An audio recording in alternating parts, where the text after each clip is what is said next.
what happens to the soul once a person dies, and if someone is destined to suffer the pains in the grave, does his body suffer or does his soul suffer? Jazakumullah khair. That's another very important question. Also, the same introduction that I would like to say is that the answers for these questions have to be from revelation, because we don't know. So it has to be from revelation. If someone has given you an answer and it's not from revelation, it's a problem. So getting back to what happens to the soul leaves the body. The hadith speaks of it getting to a place known as barzakh. Barzakh is a place where these arwah are kept, these ruhs, or these souls are kept, waiting for the last day. A person who's had goodness and so on, the days pass and like a flash. A person who's perhaps been a bad person, it may pass a little bit slower. But getting to the second part of the question, the first part was, where do the souls go? They go into barzakh. What exactly is the whole description of barzakh? I have to stop where the Quran and the Sunnah have stopped. We cannot describe beyond a certain point. I will tell you, look, it's a waiting place.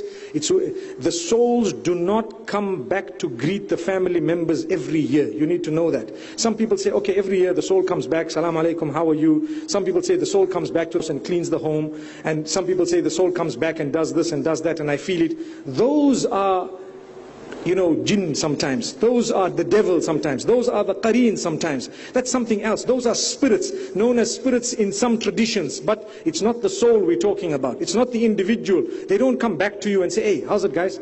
Salam alaikum. I remember one person says, I can make your grandfather talk to you. And then the brother says, I went to the man and I said, okay, let me talk to him. And he says, I heard my grandfather's voice. I promise you it was my grandfather. Brother, they're fooling you with the jinn. They're fooling you with all these qareens. Don't be fooled. The souls are gone to a place known as barzakh. That's it.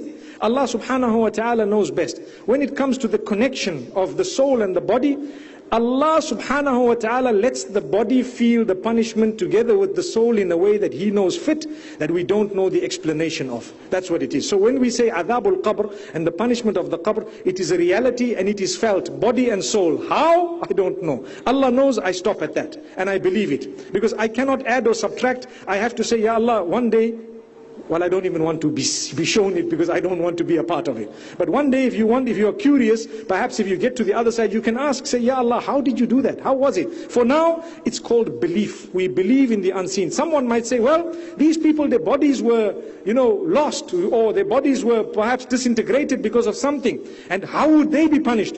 Well, I still believe if Allah wants, He will do it, and He will do it exactly that way. How He does it, He knows best. That's how we stop. In this way, you protect yourself, you protect your iman. When we want to go into deep details that are not in the Quran and the Sunnah of Rasulullah ﷺ regarding imaniyat and matters of belief, we tend to burn our fingers. When we burn our fingers by starting to add extra, cream on the cake and something which is not supposed to be, that's when we falter. May Allah subhanahu wa ta'ala guide us, and may He make us from amongst those who do not become so inquisitive that we start asking questions that are part and parcel of where we're supposed to have stopped in terms of belief. May Allah subhanahu wa ta'ala help us. I just want to clarify that last point. What this means is, yes, you are allowed to ask questions, and you're allowed to ask any question you want under the sun. But if the answer of the question is not found in revelation, and that question is connected to belief, then just stop there and say, look, Allah knows best. That's it. And you will save yourself.